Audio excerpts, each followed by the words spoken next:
ನಮಸ್ಕಾರ ವೀಕ್ಷಕರೇ, ಸವಾಲ್ ಟಿವಿಯ ಮುಸ್ಸಂಜೆ ಸುದ್ದಿ ಕಾರ್ಯಕ್ರಮಕ್ಕೆ ಸ್ವಾಗತ. ಇಂದಿನ ಪ್ರಮುಖ ಮುಖ್ಯಾಂಶಗಳು.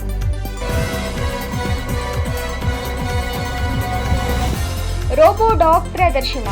ವೀಕೆಂಡ್ ಹಿನ್ನೆಲೆ ಮೈಸೂರಿನಲ್ಲಿ ಸಾರ್ವಜನಿಕರಿಗೆ ರೋಬೋ ಡಾಗ್ ಜೊತೆ ಸೆಲ್ಫಿ ಪಡೆದುಕೊಳ್ಳುವ ವಿಶೇಷ ಪ್ರದರ್ಶನವನ್ನು ಆಯೋಜಿಸಲಾಗಿದೆ. ಮೈಸೂರಿನಲ್ಲಿ ವೀರಶೈವ ಲಿಂಗಾಯತ ಮಹಾಸಭಾ ಚುನಾವಣೆ. ಮೇ 24ರಂದು ಅಧ್ಯಕ್ಷರು, ನಿರ್ದೇಶಕರ ಸ್ಥಾನಕ್ಕೆ ವೋಟಿಂಗ್.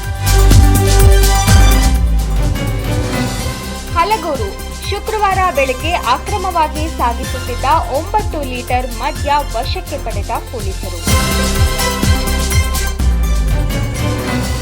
ಮದ್ದೂರಿನ ಕೆ ಹೊನ್ನಲಗೆರೆ ಸುನಿಲ್ ಕೊಲೆ ಪ್ರಕರಣ. 3 ಆರೋಪಿಗಳನ್ನು ಬಂಧಿಸಿದ ಪೊಲೀಸರು. ಎಚ್ಡಿ ಕೋಟೆಯಲ್ಲಿ ಪೌಷ್ಟಿಕ ಆಹಾರ, ಕುಡಿಯುವ ನೀರಿಗೆ ಆಗ್ರಹಿಸಿ ತಾಲೂಕು ಕಚೇರಿ ಎದುರು ಎಐಜೆಎಎಸ್ಸಿ ನೇತೃತ್ವದಲ್ಲಿ ಧರಣಿ.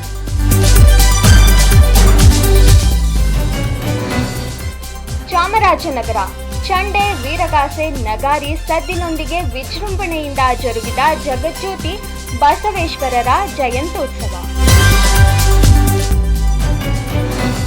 ಹನೂರಿನಲ್ಲಿ ವರುಣನ ಆರ್ಭಟ. ಬಿರುಗಾಳಿ ಮಳೆಗೆ ಮನೆಗಳ ಚಾವಣಿ ಧ್ವಂಸ, ರಸ್ತೆಗಳು ಕಂಪ್ಲೀಟ್ ಮುಳುಗಡೆ. ಬೆಳಗಾವಿಯ ವಿಶ್ವೇಶ್ವರಯ್ಯ ತಾಂತ್ರಿಕ ವಿಶ್ವವಿದ್ಯಾಲಯ ಪರೀಕ್ಷೆ ಮುಗಿದ ಕೇವಲ 10 ನಿಮಿಷಗಳಲ್ಲಿ 56,000 ವಿದ್ಯಾರ್ಥಿಗಳ ಫಲಿತಾಂಶ ಪ್ರಕಟಿಸಿ ಹೊಸ ದಾಖಲೆ ಬರೆದಿದೆ.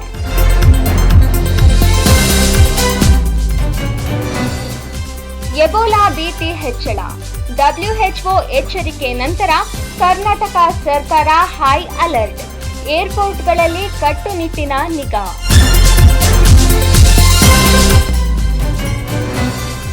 ಬೆಂಗಳೂರು 2ನೇ ವಿಮಾನ ನಿಲ್ದಾಣ. 2ನೇ ಏರ್ಪೋರ್ಟ್ಗಾಗಿ ಉಪಮುಖ್ಯಮಂತ್ರಿ ಡಿಕೆ ಶಿವಕುಮಾರ್ ಸೂಚಿಸಿದ ಜಾಗವೇ ಅಂತಿಮವಾಗುವ ಸಾಧ್ಯತೆ.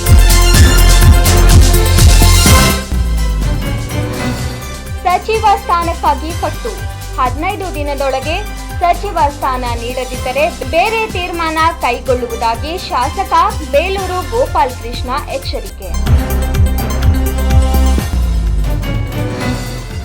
ಚೀನಾದ ಕಲ್ಲಿದ್ದಲು ಗಣಿಯಲ್ಲಿ ಭಾರೀ ಸ್ಫೋಟ. 82 ಕಾರ್ಮಿಕರ ದುರ್ಮರಣ, 9 ಮಂದಿ ಇನ್ನೂ ನಾಪತ್ತೆ.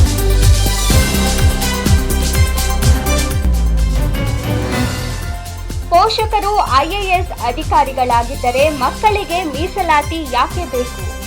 ಸುಪ್ರೀಂ ಪ್ರಶ್ನೆ.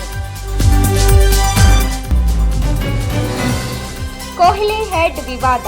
ಮೈದಾನದಲ್ಲಿ ಟ್ರಾವಿಸ್ ಹೆಡ್ ಅವರೊಂದಿಗೆ ಮಾತಿನ ಚಕಮಕಿ.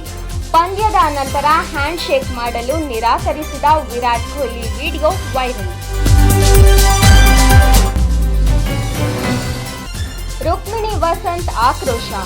ಸಾಮಾಜಿಕ ಜಾಲತಾಣಗಳಲ್ಲಿ ತಮ್ಮ ಹೆಸರಿನಲ್ಲಿ ಹರಿದಾಡುತ್ತಿರುವ ನಕಲಿ ಬಿಕಿನಿ ಫೋಟೋಗಳು AI ಸೃಷ್ಟಿತ ಎಂದು ಸ್ಪಷ್ಟಪಡಿಸಿದ ನಟಿ ರುಕ್ಮಿಣಿ ವಸಂತ್.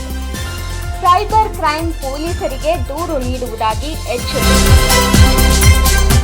ಇದೇ ತರಹ ಹೆಚ್ಚಿನ ಸುದ್ದಿಗಳಿಗಾಗಿ ಸವಾಲ್ ಟಿವಿಯನ್ನು ಸಬ್ಸ್ಕ್ರೈಬ್ ಮಾಡಿ, ಲೈಕ್ ಮಾಡಿ, ಶೇರ್ ಮಾಡಿ, ಹಾಗೆ ನಿಮ್ಮ ಅನಿಸಿಕೆಯನ್ನ ಕಮೆಂಟ್ ಬಾಕ್ಸ್ನಲ್ಲಿ ತಿಳಿಸಿ.